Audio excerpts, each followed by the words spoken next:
mempersiapkan tahrim Ramadan. Tadi kan saya baca di posternya sudah 2 kali, sudah komplit.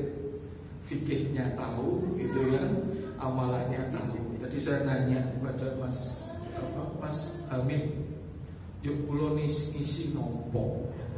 Dia jawab yo nyantai, pokoknya lain-lain. Nah itu lain-lain itu yo pengumuman. Lain-lain yo ora setek yo pengumuman. Bijak iki badhe ngisi panjenenganipun sapa santai. Tapi itu menguntungkan saya. Jadi isine niku apa topike sakar mutan ngoten niku ya. Motivasi gitu jelas rasa UI motivasi beres sip.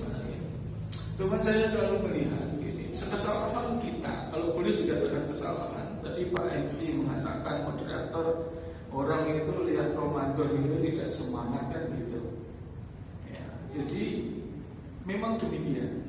Kalau Rasul itu dulu zaman Rasul itu ada golongan Khawarij. Khawarij itu kalau saya melihat, kalau sekarang itu golongan penyinyir. Golongan itu banyak yang nyinyir sekarang itu ya. Nyinyir itu tanda tak mampu, 2 tanda rakomanan, loro tanda petuk. Sejak dulu begitu, sok tahu gitu. Makanya ketika nanti Ramadan itu di kampung itu kan ada iftar gitu loh. Ustadznya kan bilang, siapa yang mengeluarkan iftar atau buka puasa, maka dia dapat pahala sebanyak yang makan. Lah ngoten niku to. Usen ngono. Jebulane wong 100, sing 50 ceblek-ceblek cilik-cilik. Sing ora kosong, yo protes karo panitia. Apa ini? Aku ganjarannya ini separuh. Nah itulah golongan penyinyir itu seperti itu. Lauk itu dok separuh, telur separuh. Yang ngomong berarti ayamnya makan silet ini. Nah itu golongan penyinyir itu ada sejak dulu. Itulah yang membuat Ramadan itu menjadi bermasalah. Ramadan itu harusnya pestanya orang miskin ya pesta, orang kaya ya pesta. Orang yang rakau ngaji yo pesta, orang yang pintar ngaji yo pesta. Itulah Ramadan. Maka Allah SWT memberikan Ramadan itu istimewa. Ya ayyuhallazina amanu kutiba alaikumusiyama kama kutiba alal ladzina min qablikum la'allakum tattaqun. Itu di 183. Karena dia tatakun, maka Allah itu mengatakan anak Adam itu beribadah untuk mereka sendiri. Tapi Ramadan, puasa itu untukku dan aku yang akan membalasnya. Terminologi membalas itu artinya balasan Allah itu ghaib. Tidak bisa diukur dengan empiris 1, 2, 3. Nah sekarang ini dikotomi yang terjadi di negeri ini itu kan apa-apa dihitung memakai empiris. Padahal Islam itu dimulai dengan keghaiban. Maka melihat puasa itu dari unsur ghaib. Innallaha alimul ghaibi was samawati wal ardh. Innahu alimun bidzati sudur. Al-Fatir ayat 37. Itu kan menunjukkan bahwa hanya Allah yang menguasai tentang ghaib. Sama dengan Al-Luqman 34. Innahu indallahi ilmu sa'ah wa yunazilul wa'idz wa ya'lamu ma fil arham wa ma tadri nafsu bi ayyi ardin qadat wa ma nafsu bi ayyi ardin tamut. Kamu itu tidak tahu kenapa kamu dilahirkan, dan apa yang terjadi hari esok, dan apa yang akan di mana di bumi mana kamu dimatikan. Nah konsep gaib itu ada pada Ramadan. Kesalahan kita, kalau dianggap kesalahan, banyak yang membuat Ramadan itu diempiriskan. Makanya jangan salah ketika orang-orang non-muslim itu pengen ikut puasa, karena melihat puasa itu dari dimensi diet. Makanya yang lagi dibicarakan di masjid-masjid di kampung-kampung, Hari ini saya itu sudah ceramah 4 kali, semuanya menjelang Ramadan. Pertanyaannya itu sesuatu yang tidak perlu dibahas, tapi tetap saja berkembang. Contohnya apa? Ustaz, kalau sontek itu batal enggak? Itu kan pertanyaan yang selalu jadi perdebatan. Kenapa? Karena orang itu melihat sesuatu dari superficialis. Saya selalu mengatakan jangan desakralisasi ibadah. Bukankah sudah jelas aturan puasa itu ada di Al-Baqarah 183 sampai 187. Ini kerennya Ramadan. Sampai juknis SOP puasa ada dalam Al-Quran. Ini jarang. Sholat saja pakai hadis. Puasa Ramadan itu sampai hal yang detail itu ada di 187. Bukankah definisi puasa itu kamu campur dengan istrimu, gitu kan? Tidak makan, tidak minum sampai benang hitam dan putih nampak jelas. Itulah fajar. Tsumma kamu lanjutkan sampai malam. Kalimat itu kan begitu. Artinya yang namanya puasa itu adalah tidak makan, tidak minum, tidak berhubungan suami istri dari fajar sampai petang. Ada 187. Ada lagi kan yang keren. Bagi yang orang yang tua atau punya halangan permanen, maka membayar fidyah. Di Al-Quran itu, bukan di hadis aturannya. Bagi yang punya perjalanan atau bekerja keras, boleh tidak puasa. Tapi kalau kamu puasa itu lebih baik. Terminologinya itu kita diminta lapar dan dahaga. Sehingga ketika kita sekarang ini mulai desakralisasi, ibu-ibu sudah dicekoki dengan apa? Puasa segar sepanjang hari. Coba kita lihat, sejak kapan puasa kok segar sepanjang hari? Sik nempleke kemenang meneh. Aku baliho gede, puasa segar sepanjang hari. Petuk apa petuk? Loh, puasa itu supaya lapar dan dahaga. Ngerti orang, Mas Bro? Saya bilang gitu tuh. Lah kok jadi digeser puasa segar sepanjang hari? Logika dari mana? Pantas saja negeri ini habis Ramadan infak tidak nambah, ya akmal tidak nambah. Kenapa? Karena puasanya tidak lapar, tidak dahaga. Berarti kan nggak cocok terminologinya. Itu namanya desakralisasi. Ibu-ibu supaya puasa sehat, ini menu sehat.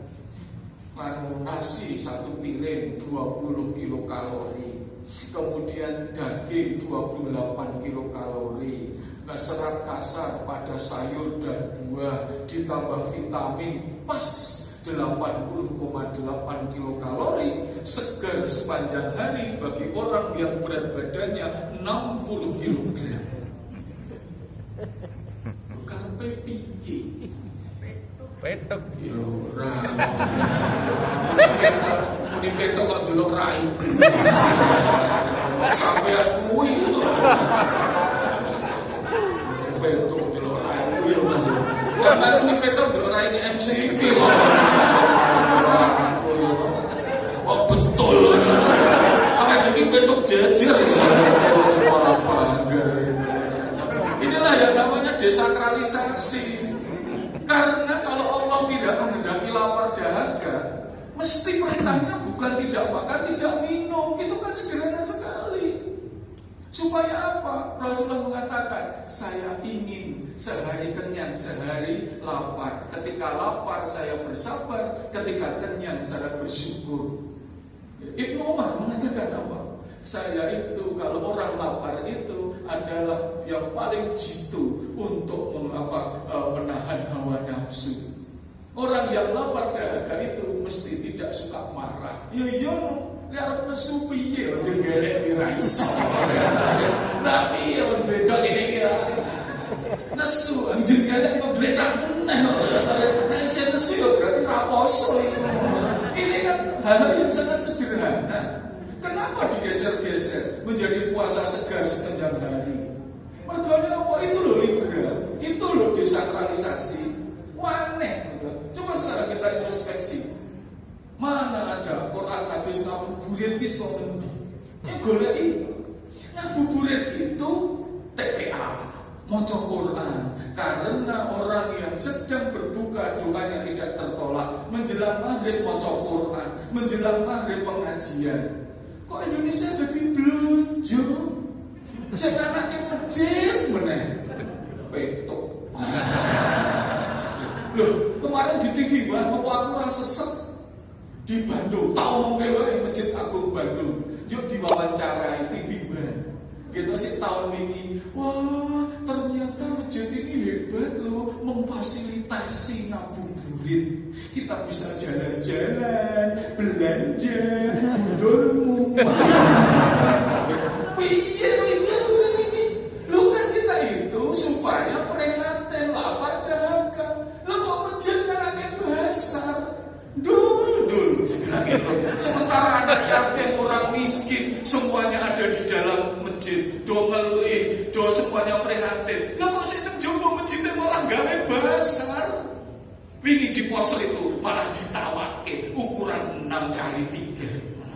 Lalu cepet-cepetan dasar Ramadan. Mana ya. Jo ibu-ibu langsung kayak jempol. Masya Allah. Mana ya. Aku yang menonton jempolnya ireng meneh. Telu meneh. Ketok petuk. Ini kan sesuatu yang aneh. Inilah namanya desakralisasi. Sehingga puasa itu tidak lebih dari tidak makan, tidak minum. Ya diet itu. Karena apa? Nanti terminologinya nggak masuk. Kita itu lapar supaya apa? Punya rasa simpati. Kelebihan dari puasa itu adalah meningkatkan simpati sosial. Nah orang belum dijiwit, ojo jiwit. Karena kita merasa lapar dan dahaga. Selesai Ramadan, kalau lihat orang lapar, kita akan mudah untuk memberikan sedekah kita. Maka tadi saya bilang, pantas masjid-masjid itu asal ada kotak infak liwat mentok piro pancet 2.000 di lek sama saya. Kowe kok ket biyen 2.000 terus kok istiqomah tak. Iya Allah. Istiqomah sih tek aku bilang gitu. Kotak infak liwat ngetoke dompet dibuka. Isinya atusan eketan 20-an. Sing dilebokke pinten? Ora sido mleboke kok ora model cilik kok. Ngono yo tegel dibalekke meneh. Ngono kok jarum swarga dul sebelah itu. Artinya ini loh, kenapa? Karena puasa kita itu terminologinya dihilangkan. Pokoknya kudu, makanya saya bilang wong poso kuwi kudune yo lemes, ngelih, pecah dasi, broken head. Ya broken head toh? Yojo ya wis stop pokoke nakon bahasa Inggris iki mboten. Waktu itu Pak, mulai ngadeg lah. Boleh, Pak. Oh, pegel. Mas, nih Mas, pangerannya Mas, sesuaikan. Otomatis iki. Wah, barang larang. Aku ngerti, bisa menggok dhewe. Menggok dhewe lah. Nah, bisa. Tuku yang 60 juta. Saya punya baru, tangguh kuliah. Ya. Jadi kameranya ngetutke suara Mas. Biar iki meneng bae. Yo iki iso. Biar ketua takmire meneng bae. Sorry Mas Bro, tenang wae Mas. Sampai karek jaluk. Iya lah. Oke, Pak Bareni. Kebetulan saya di Kecamatan, saya wakil dekan 1. Sehingga saya paham betul tentang pembelajaran bauran. Itu malah broken head dengan oh ya. Di jalan kabupaten ada warung bahasa Inggris, Java soft drink, dawet. Jujurnya kayak tulisan di mau beautiful Java soft drink. Dawet ayu. Jalanan di Seto itu keren banget. Tempe under pressure. Apa? Tempe benyek. Itu alhamdulillah. Orang Jogja itu pokoknya racet tok.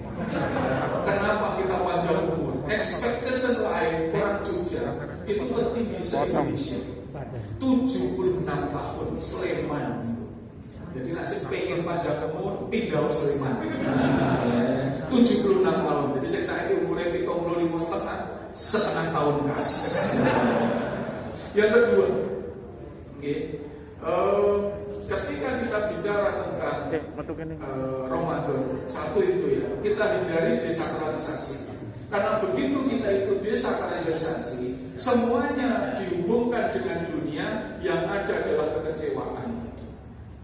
Tapi kalau kita sudah urusan akhirat, maka semuanya menjadi indah.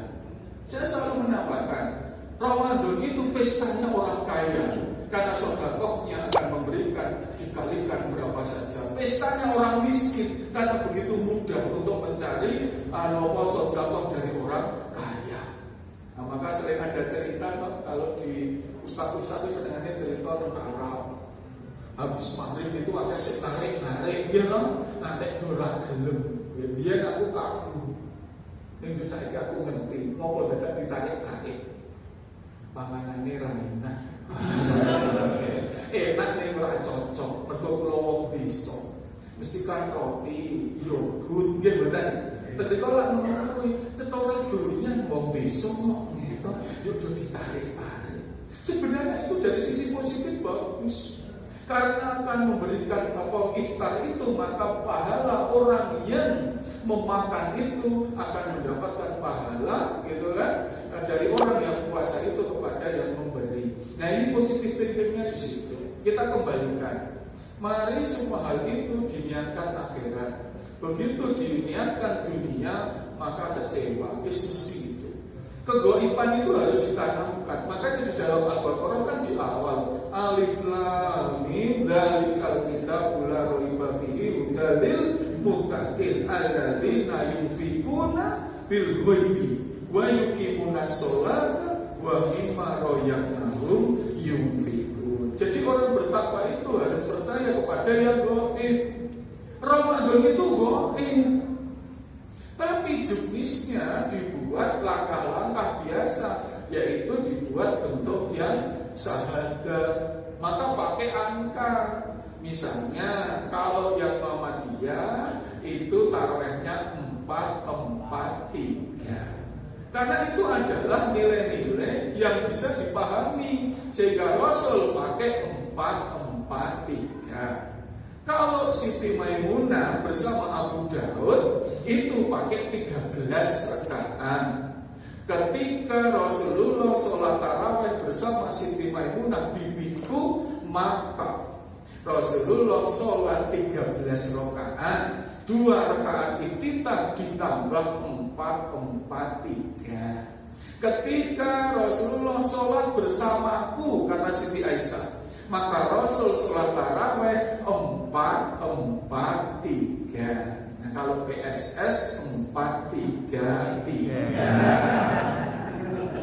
Podo karo Liverpool 433. Nah, Manchester City kadang 424. Tergantung gelandangnya lengkap apa tidak. Nah, kita 443.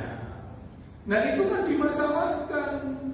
Ketika di Indonesia akhirnya perdebatannya menjadi yang benar itu 11 apa 23, kan begitu, atau 13. Ya jawabannya benar semua.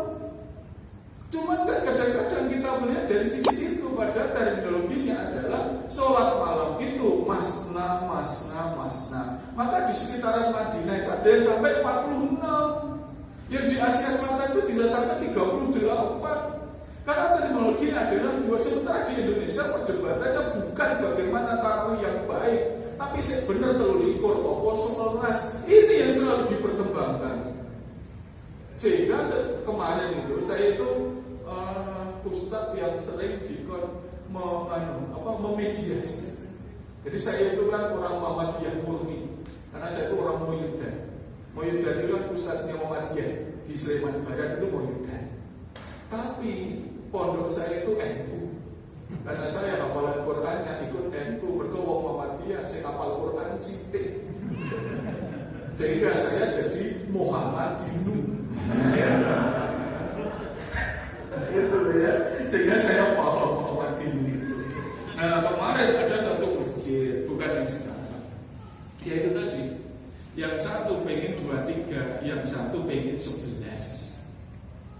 Ustaz, ini tidak ada kesepakatan, tolong Ustaz datang. Saya kan biasa mediasi. Yo, tapi seminggu lagi yo, saya penuh jadwal. Siap Ustaz. Kemudian, tapi kok dirembuk dulu, saya bilang gitu. Nanti saya datang. Belum seminggu itu sudah selesai masalahnya. Dia telepon saya. Tak, nggak usah datang, sudah beres, bagus.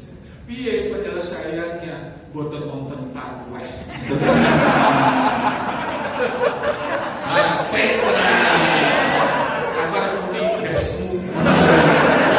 Kan Ustaz oleh miso ya. Tapi yang ngomong your head. Kalau jurang tarweh, artinya kan terminologinya itu menjadi dunia baru. Iya kan? Akhirnya ya saya terpaksa ngobrol karena dua-duanya jamaah saya. Ya akhirnya ya itu disepakati ya wes. Kalau yang pengen 2-3 ditambahi sendiri. Tapi kan kelegaan itu karena apa? Duniawi. Kan mesti disini bentuknya itu dibuat dunia. Kalau bentuk akhirat nggak mikir. Kenapa? Karena di akhirat ini rawon NU Muhammadiyah. Masuk malaikat Israel itu ngomong, NU Muhammadiyah.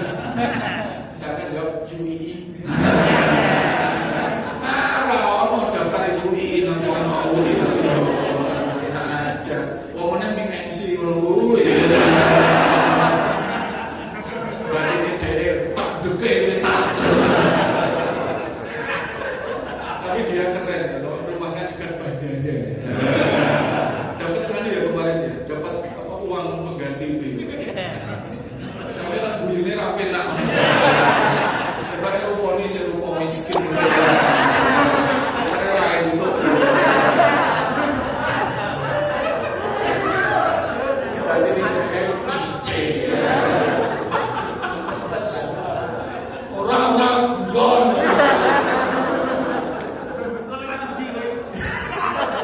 Ini dek seseorang tak undang. Ya jadi kemarin saya juga ini loh, itu ada di masyarakat. Jadi saya ingin kegoiban itu tetap ada. Coba sekarang intermezzo aja. Kisah kegoiban itu dimulai di Isra Mi'raj. Kenapa Isra Mi'raj itu ada kemarin? Karena itulah awal orang berpikir goib apa tidak. Sedikit saya sampaikan. Jadi singkat cerita, Rasulullah itu mundur dari Baitul Maqdis, Najm 13 sampai 18 itu Mi'raj. Kalau Al-Isra-nya kan ayat ke-15, ini 53 mundur. Nah, lalu ada intelijen. Dia di sana BIN itu ada. Badan Intelijen BIN Mekah. Rasulullah pulang pagi-pagi, ramai. Yaitu apa? Beliau dari Baitul Maqdis cuma 1 malam. Apa yang dibilang Abu Jahal? Seneng banget deh. Oh canda ini. Justifikasinya kena. Mesti semua orang penduduk mesti setuju. Rasulullah sudah gendeng. Logikanya dari mana? 4 bulan kok cuma 1 malam? Kan tidak bisa. Akhirnya mereka punya WA group. Sekian nekat lah. Padahal orang ngerti ya. Misalnya orang ngerti ya. Dia grup kelompok abu-abu itu, Abu Jahal, Abu Lahab, Abu Sufyan. Akhirnya nge-share-lah Abu Jahal sebagai pemimpin. Justifikasi Rasulullah sudah gendeng. Benar Rasul mengatakan, Muhammad mengatakan dari Baitul Maqdis cuma 1 malam. Mantap. Esok-esok itu ramai di grupnya itu. Abu Sufyan langsung seperti iman apa? Jempol, usir. Abu Sufyan itu pakai emotikon siap. Maksudnya itu siap. Nah itu Abu Sufyan gitu. Wes ada yang dusir. Satu-satunya yang belum berpendapat tapi penting adalah Abdul Ka'bah. Itu belum berpendapat. Biasanya Abdul Ka'bah siapa? Menang baik UII orang Abdul Ka'bah itu nama asli dari Abu Bakar. Sayyidina Abu Bakar As-Siddiq itu aslinya Abdul Ka'bah. Yang tidak komen itu cuma Abdul Ka'bah. Kira-kira jenengan tidak. Kenapa Abdul Ka'bah tidak komen?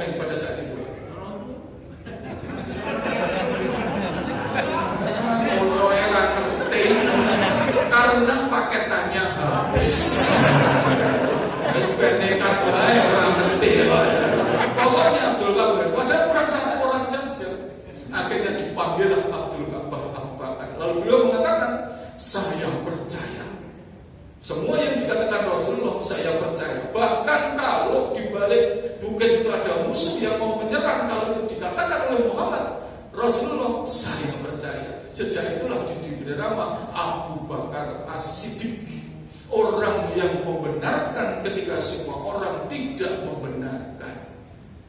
Artinya apa? Abu Bakar As-Siddiq itu tidak pakai logika. Itu kalau di logika gimana? 4 bulan kok cuma 1 malam. Sementara abu-abu yang lain semuanya pakai logika. Orang maka terbagi menjadi 3 kelompok besar. Satu yang langsung menolak, kelompok Abu Jahal. Yang banyak adalah kelompok yang setengah-setengah. Kalau di Al-Fatir 32 itu masuk golongan kedua, Muqtasid, golongan orang-orang yang separuh mengimani, separuh tidak. Golongan ketiga adalah golongan dari Abu Bakar As-Siddiq itu. Sama, mau percaya kok gak masuk akal, tidak percaya kok Rasul tidak pernah menipu. Jadi sekarang dalam konteks Ramadan, perspektifnya adalah goib. Jangan banyak perspektif duniawi atau empiris. Kadang-kadang gak nyambung dan terjadi perdebatan. Jadi kalau misalnya saat itu Abu Jahal, Abu Lahab itu mengatakan pakai logika, akhirnya sampai sekarang pun orang berlogika. Ini yang aneh. Coba waktu itu kan ada nge-share Isra Mi'raj itu ada seorang peneliti dari Barat yang menghitung tentang kecepatan cahaya. Oh, ternyata Isra Mi'raj itu masuk akal ya, dihitung sekian kali. Yuk semuanya masih jempol, terutama si kudung-kudungan itu kan emosional. Masya Allah, berarti Isra Mi'raj itu ada ya. Kita lepetuk. Sekarang pertanyaannya, kenapa nunggu pakai itu? Kenapa nunggu hitung-hitungan? Pertanyaannya, kalau hitungannya salah, apakah kita itu lalu menjadi tidak percaya dengan Isra Mi'raj? Kalau Isra segala sopo sampai orang ngerti hitungannya, tiba-tiba ada yang orang ngeset hitungannya salah, berarti Isra Mi'raj tidak terjadi. Ini maka tidak boleh. Bukan tidak masuk akal, cuma otak kita yang tidak sampai. Akhirnya 1300 tahun kemudian bisa dibuktikan. Mekah sampai Baitul Maqdis itu hanya 1 jam 15 menit. Naik Jeddah Air, naik Etihad. Naik pesawat itu cuma 1 jam 15 menit. Sekarang Baitul Masjidil Haram sampai Baitul Maqdis bisa pulang balik 4 kali. Kapan itu? 1300 tahun kemudian. Artinya Islam itu ilmiah, cuma otak manusia yang belum sampai. Tapi kita menjadi Bani Israil, nyinyir. Coba baca Al-Baqarah mulai 71. Ayo sekarang kamu menyembelih sapi. Apa kata Bani Israil? Ilmiahnya apa itu? Tanya dulu, sapi ini lanang mau wedok. Lalu Nabi Musa wedok. Wes tak wedok. Yo tekok esek lu. Sapi ini kuning apa abang? Kan gitu tuh. Oh, sapi ini kuning. Tekok ke meneh. Sapinya itu wis tau nggo gawe apa belum? Pernah untuk dikerjakan belum? Belum. Wes tekok ke meneh. Lah itu pun gampang mau Gunung Kidul. Akhirnya Allah mengatakan Bani Israil terlalu banyak bertanya dan nyaris tidak melakukan apa-apa.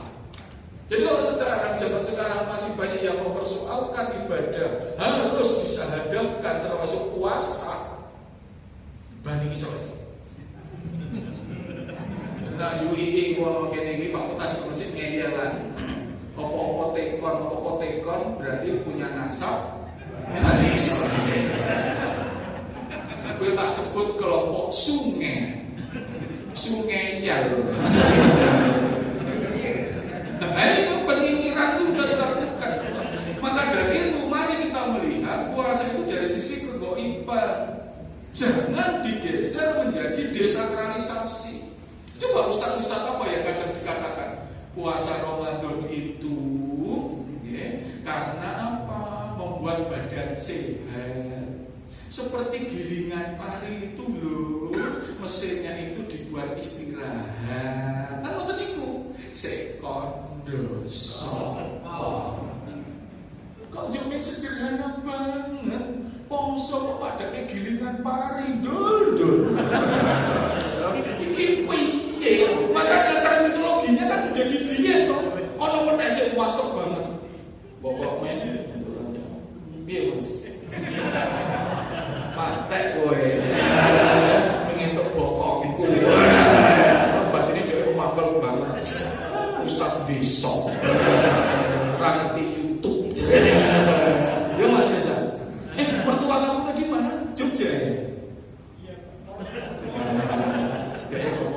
Insya Allah.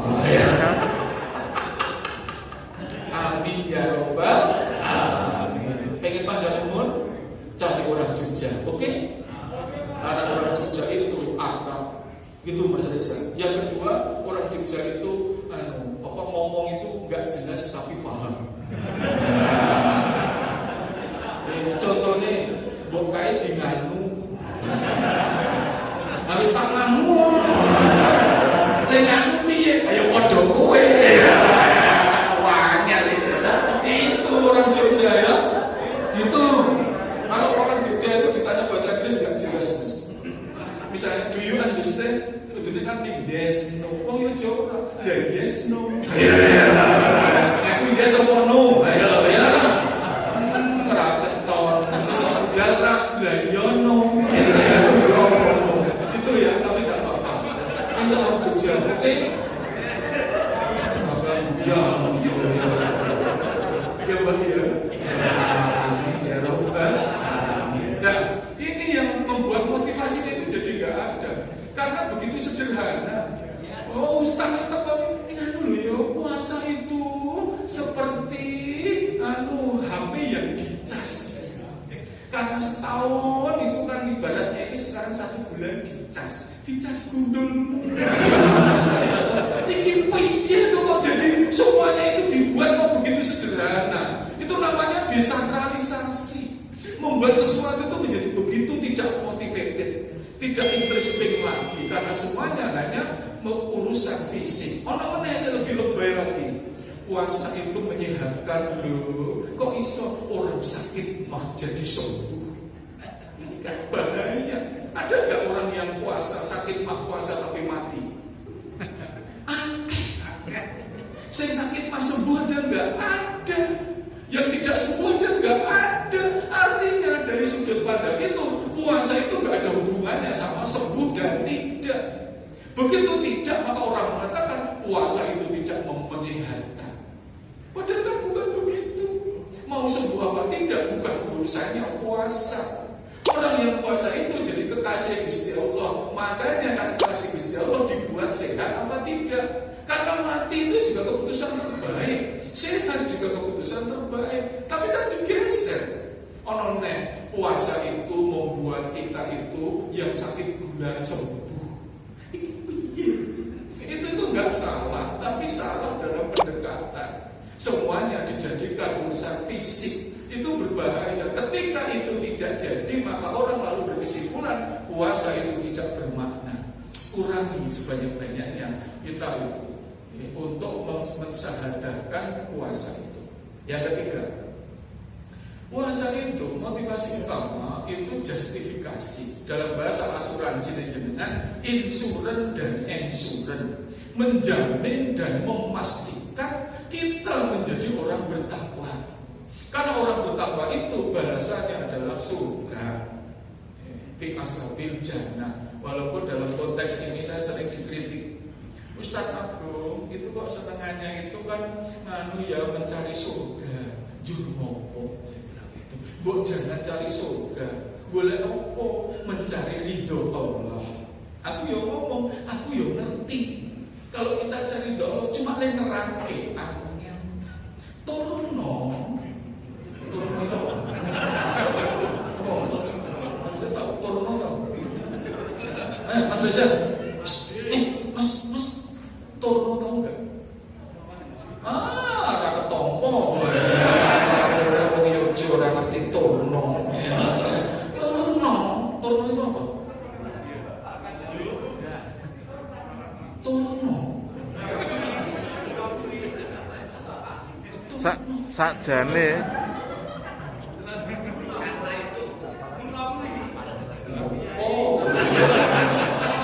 usul raja tol.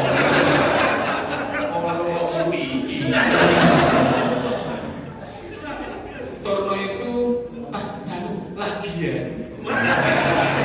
Gitu Pak, lagi pula. Di dalam Al-Qur'an itu memang disebut fi ashabil jannah. Itu enggak salah. Coba itu Al-Aqaf 16.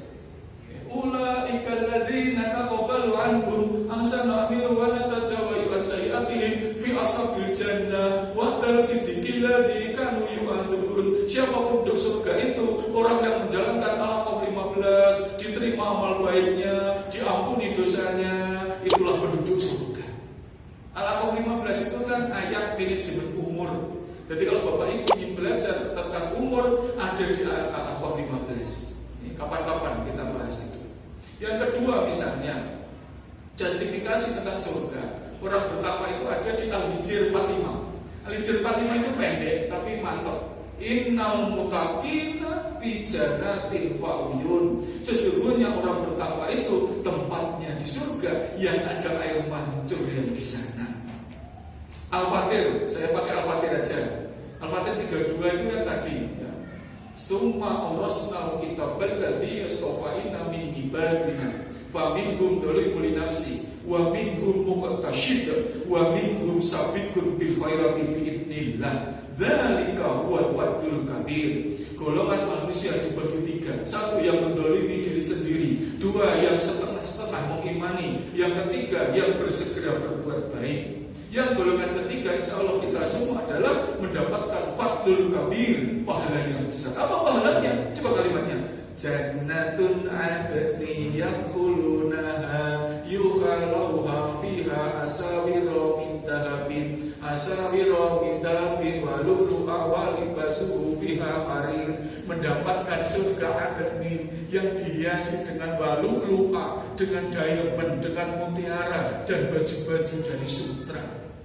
Yang keren ya Al-Baqarah 25. Wa basyiril ladzina amanu wa amilus solihati anna lahum jannatin tajri min tahtihal anhar. Amapa sampaikan berita gembira kanggo teman-teman di UII sing saiki pengajian ana sing nggumburi ana ta ana sing lende-lende ana sing bar udut ana tambahin dhewe lho iki.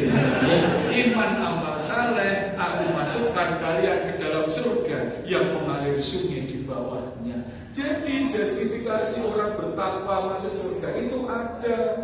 Kemudian apa? Kenapa Ramadan itu menjadi bersemangat? Karena hanya umat Rasulullah saja yang akan mendapatkan surga. Logikanya begini, tadi saya ngomong Jogja itu kan hidupnya cuma 80 tahun lah. 80 tahun minta surga jutaan tahun. Logika dari mana?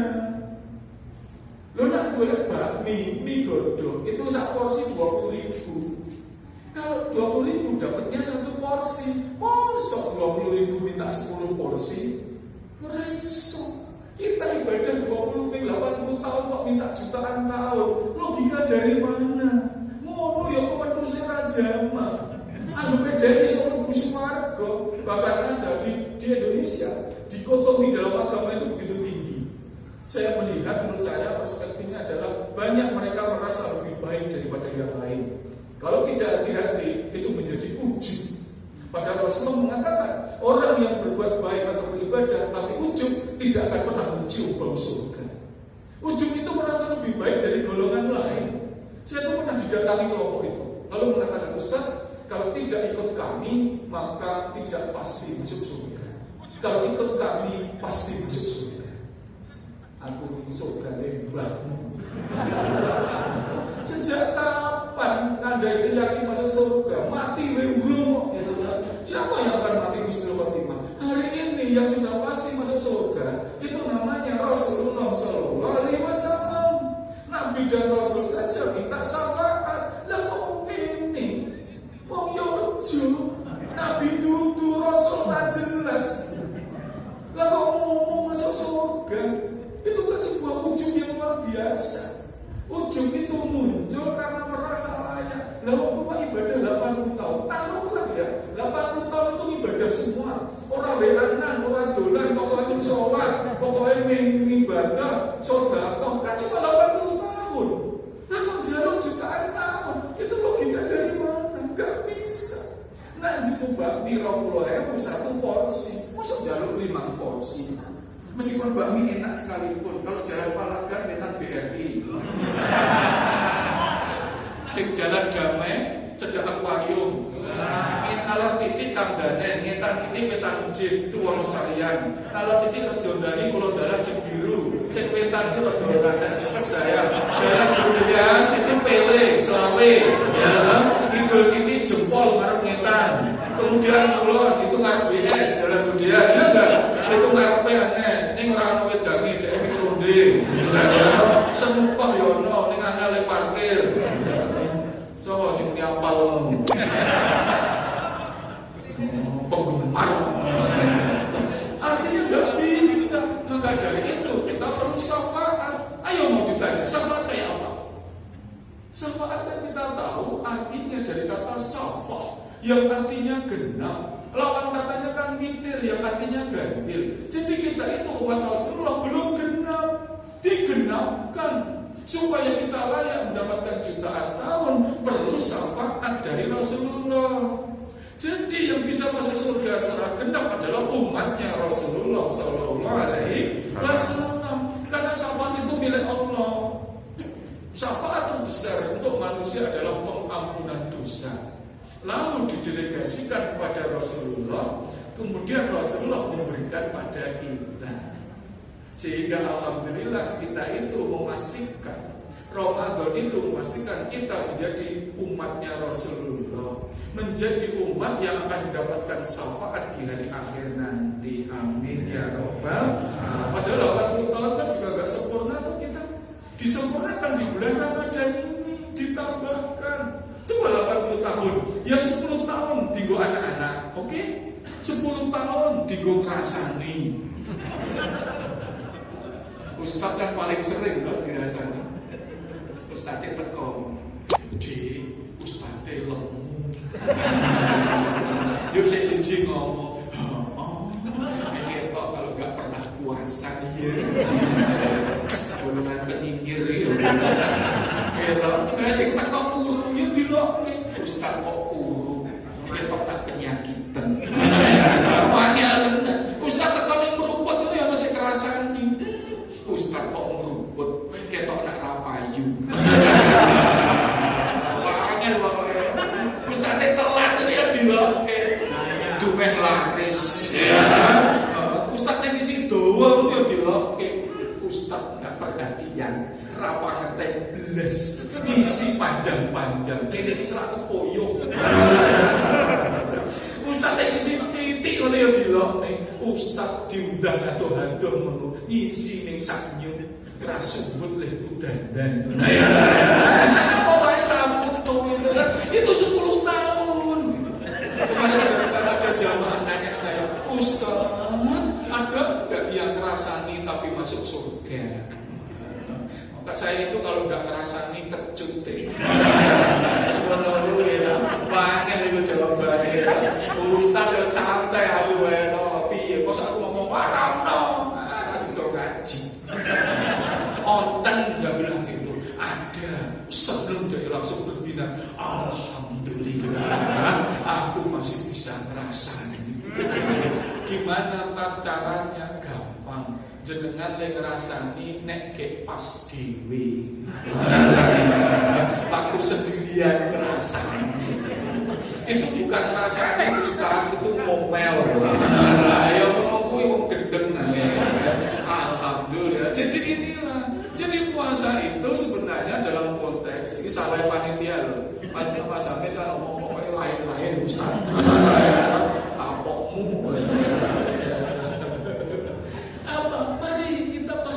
Kita menjadi umatnya Rasulullah SAW. Karena sunnah-sunnah itu ada di Rasulullah SAW, termasuk puasa itu. Itu satu. Atau kedua, berapa? Sekarang yang ketiga, terminologinya sekarang supaya kita semangat. Kalau kita negeri ini itu menjadi lucu. Hadis yang terkenal kan hadis palsu. Tidurnya orang puasa adalah ibadah. Itu kan orangnya ada yang mungkar atau sehingga dianggap tidak bisa dipakai lah itu. Akhirnya orang hanya berpikir, oh kalau bar subuh turu, tangi turu terus mandi bar kuwi turu meneh. Juk tangi turu adus meneh. Bar kuwi turu meneh. Bangun bar kuwi turu meneh. Akhirnya istiqomah masuk surga lewat jalur turu. Ini kan karena apa? Orang berpikir itu lagi begitu disederhanakan. Padahal Rasulullah mengatakan kita harus lapar, kita harus dahaga supaya nilai-nilainya itu muncul. Kemudian apa yang dilakukan Rasulullah ketika beliau itu menyuruh tentang kita berpuasa? Urutannya itu keren. Apa yang paling penting? Outputnya jelas, outcome-nya jelas, replikasinya jelas. Yang namanya pendidikan, yang namanya quality insurance untuk akademis itu syaratnya outputnya harus jelas, outcome-nya jelas, waktunya jelas, evaluasinya jelas. Satu, waktunya jelas, ayam dan sudah pasti waktu-waktunya. Makanya yang pertama dilakukan adalah niat. Niat boleh omyoan atau dalam waktu 1 bulan. Boleh disegarkan tiap malam. Kalau gaya Jogja, wis rampung kareh toh. Nah, langsung ya toh.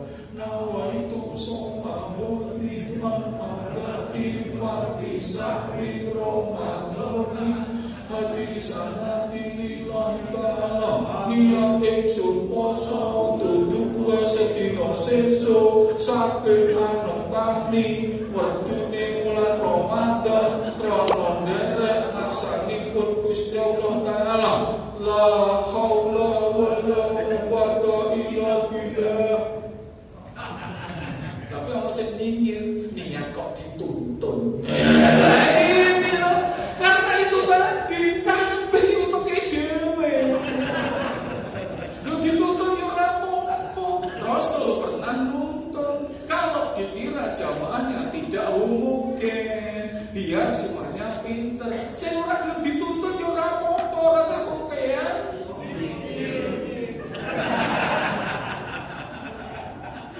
Tapi kenapa harus diprotes, diperdebatkan? Karena kita itu hanya berpikir duniawi, terminologinya nggak diikutkan. Ya nggak apa-apa.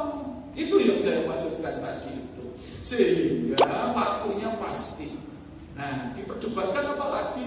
Kapan mulainya? Mau ya dimasalahkan. Muhammadiyah cetok tanggal 2, ya betul. Satu malam kita tarawih. Ini ngono, sing melu pemerintah. Ya ora masalah ikut pemerintah. Tapi tidak usah nyinyir. Kalau nggak ikut pemerintah kan ulul amri. Mana tuh ya? Berarti tidak setia sama NKRI.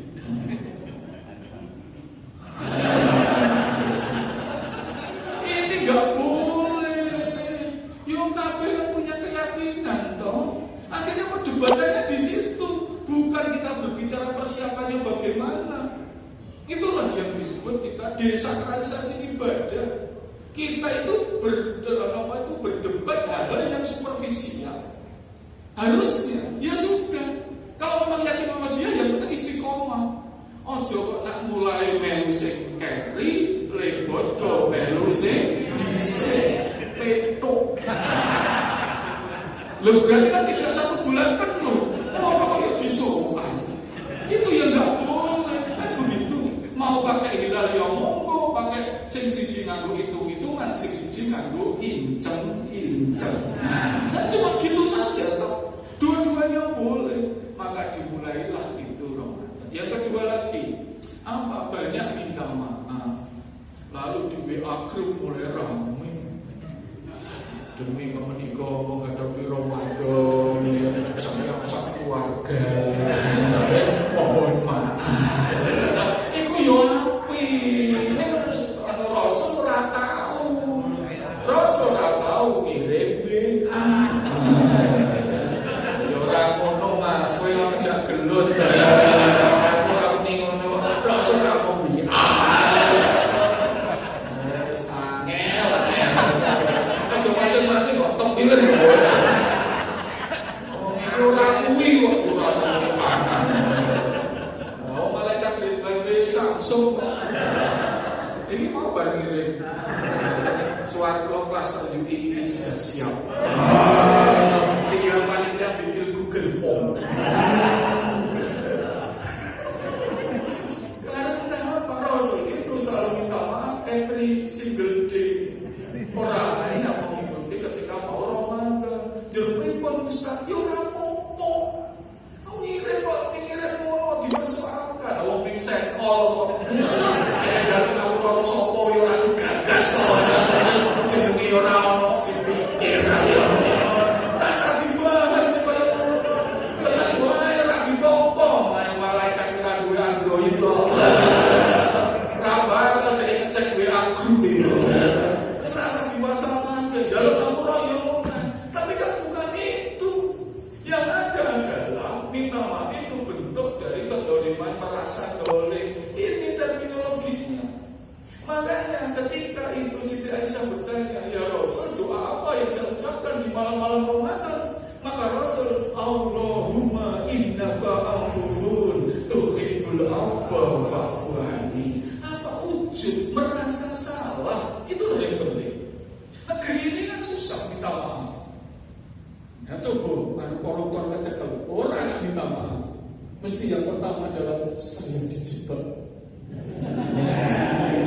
Ini saya itu baru tenang, yuk ini kudu bersuara. Anggerin maling kecekel, kok dikai ketung putih dulu. Ya apa sih dikasih ketung putih kok? Yuk cepat saja, yuk suci kok. Indra Ken kalau Doni kamu, Doni salaman. Tapi yo kayak ngerti, Doni ternyata mau gelang toh. Nah Doni salaman. Oh, ya saya tahu sanoke. Oh, itu. Ya, ibu mesti dikutuk putih. Iya, gitu, Pak. Ada maling pemerkosaan, bukan ketuk putih.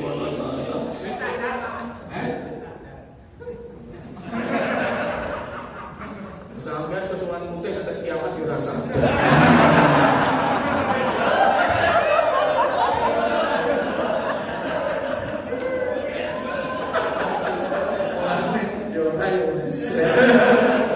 Gak bercanda.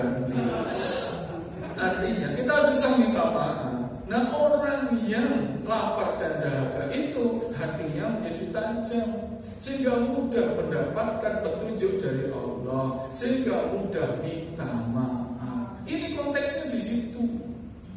Sehingga di dalam Al-Quran kan semuanya pakai itu. Coba baca surat Al-Baqarah ayat 35. A'udzu billahi minasyaitonir rajim. Wa qulna ya Adamu uskun anta wa yujkal jannah wa kula minha rawatan kaisusi summa wa la taqrabu wa la taqrabu hadhihi sajara wa takuna min adh-dhalimin. Fa azalahu masyaitan wa arjama mimma kana fi 3536. Nabi Adam itu kan sudah ada di surga. Makanlah yang kamu suka. Kaisusi summa Rogodan sampai kamu puas, tapi jangan mendekati pohon ini. Wala ta'roba hadis sejarah. Tapi akhirnya mereka diberdasarkan, lalu dia diturunkan fa'arajahu mami makan nafi. Nabi Adam turun di India, Ibu Hawa turun di Jeddah. Makanya yang umroh atau haji sebelum pulang mesti dibawa ke Jeddah. Apa lihat Mabar Hawa, tempat Ibu Hawa turun pertama kali di bumi. Di berapa lama beliau itu dipisahkan? Sekitar 250 tahun. Jalannya sekitar 3000 km. Every single day beliau merasa bersalah, sehingga doanya menjadi masyhur. Rabbana dzalamna anfusana wa illam taghfir lana wa tarhamna lanakunanna minal khasirin. Ya Allah, saya dolim. Kalau panjenengan tidak mengampuni saya jadi orang yang rugi. Akhirnya diijabah. Ketemulah di Jabal Rahmah, di Mekah sana. Di Arab ada bukit namanya Jabal Rahmah. Tapi ada yang memprihatinkan. Ketika saya ke sana, itu ada tulisan-tulisan grafiti di Jabal Rahmah. Wong Indonesia. Nah, bahasa Indonesia ya. Siti I love you. Waduh ya. Asem tenan. Aku wis sepidol tak tulisi PS PSS Ulfasuk. Ini apa lah ya? Apa itu loh ya? Karena apa? Itu sih aneh. Akhirnya yang kedua, Nabi Yunus. Nabi Yunus itu kan fastajabnya tanpa ada jeda, lalu diampuni oleh Allah. Bukankah satu-satunya Nabi yang meninggalkan kaumnya tanpa izin adalah Nabi Yunus? Dzun-Nun, ya, di surah Al-Anbiya, salah ayat 64 sampai berapa saya lupa. Tapi di situ ada yang masyhur. Beliau akhirnya numpak kapal, lalu dihukum oleh Allah, lalu harus loncat. Gimana? Jauh dimakan ikan. Ikan apa Pak Bu? Ikan apa sih mau makan Nabi Yunus? Ikan apa? Paus. Lele. Ben modele ra ngerti ya.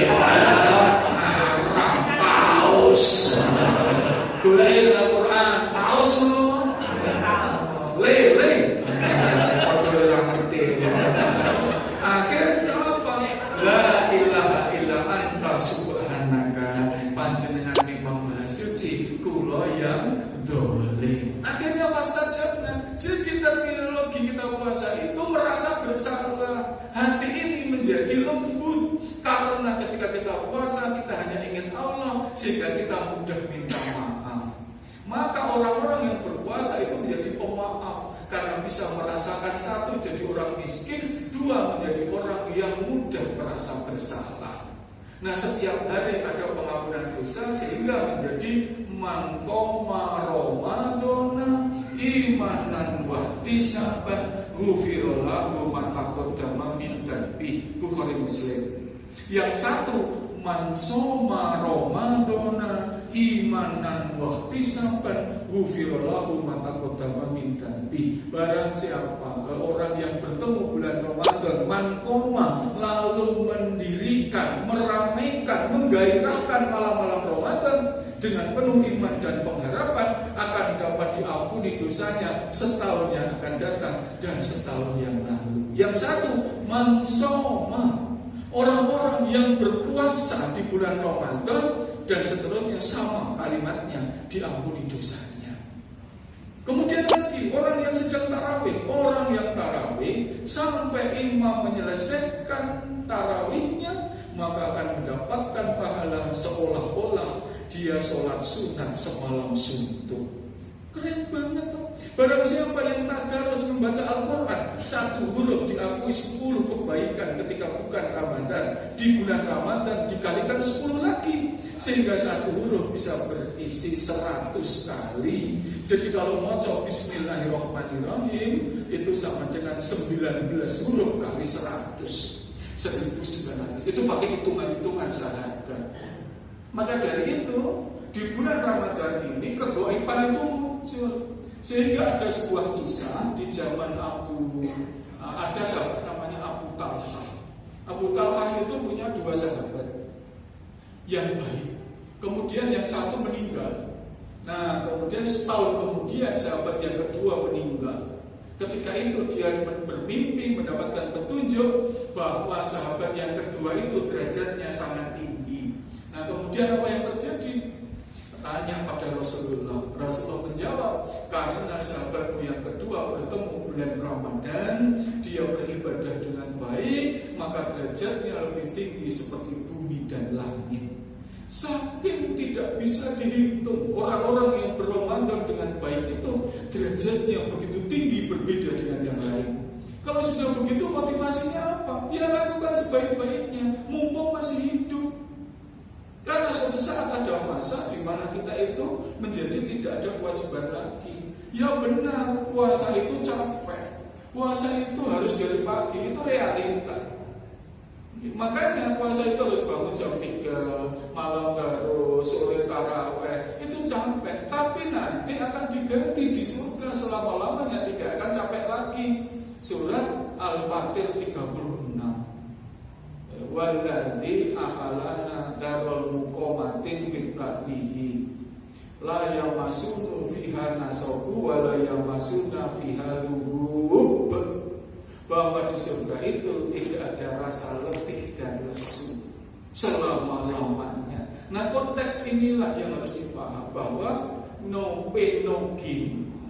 Itu kan memang benar. Kalau mau naik derajat, bahkan no pain no gain-nya Ramadan itu jauh lebih tinggi. Terakhir penutup saya, ada satu penelitian yang luar biasa dari seorang ahli di Jepang. Jepang itu loh itu sekalian, itu nak mati harap nanti, gitu. Kurang ajar gitu. Karena mereka itu nggak paham hidup sudah mati. Jadi saya bilang, musisi dada, batasi waktu goku ikusumorides. Kalau saya mati, saya mau ke surga. Profesor bilang gini, sinjirarenai, aku ora percaya. Sensei waktu kowe irasain masker, sensei mau pergi kemana? Mau duri mas, gitu. Saya mau balik ke bumi, mau nitis gaya Buddha kan gitu tau, Hindu Buddha kan nitis. Ya, saya bilang, lo nitis kemana? Dia jawab itu mengagetkan. Aku pengen nitis ngoni pitik. Lo kenapa kok pitik sensei? Pitik itu enak, isinya ning mangan turu karo numpai.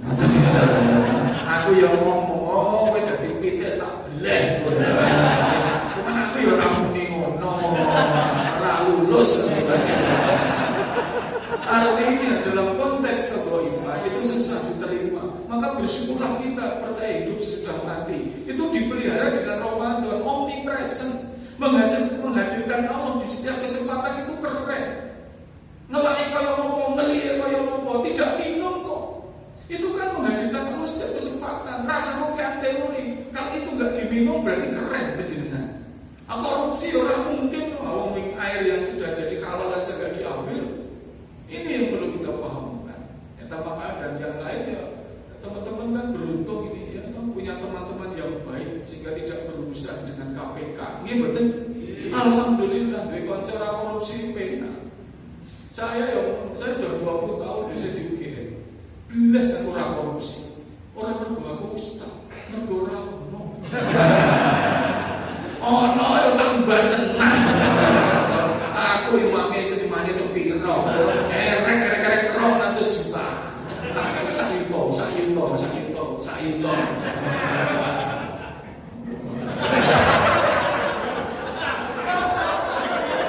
Jadi mungkin kalau MC 5 yuto gitu. Yes, angel. Jadi tak bisa yuto geluran. Ambel ora gelem. Paling kuning ini, kalau tapi ustaz ini dosanya jenah. Kayak tunggale dondol. Jadi terakhir udah rampung. Yang tadi itu pakai teori gini. Di dalam tubuh itu kan ada genetik namanya. Itu sekitar 1 miliar kromosom. Yang sudah aktif itu 10%. Sisanya namanya dorman genetik. Itu belum aktif kalau belum ada triggernya. Nah Ramadan itu menjadi trigger karena berulang. Misalnya ibu-ibu kalau pakai alarm bangun jam 3, betul. Tapi nanti seminggu malah duluan ibu-ibu bangunnya sebelum alarm. Karena apa? Itu sudah membangkitkan gen-gen yang baik. Sehingga kadang-kadang kita selesai Ramadan rasanya saya kayak poso. Karena gen yang baik itu muncul. Ibu-ibu bapak tidak mudah marah selama Ramadan. Berarti gen yang baik kan gen sabar. Orang kok jadi lumpuh kayak bar bodoh, ayo linggo. Aku tak nesu tanggal sekian. Itu kan ya orang karena gen yang bagus. Ini yang lebih. Maka motivasi kita adalah menjadi orang ideal itu dengan berpuasa. Amin ya robbal alamin. Ya saya kira demikian. Monggo kita lanjutkan MC untuk Pak Moderator. Kalau ada pertanyaan sampai 2:30 sebelum nanti saya tutup dengan doa.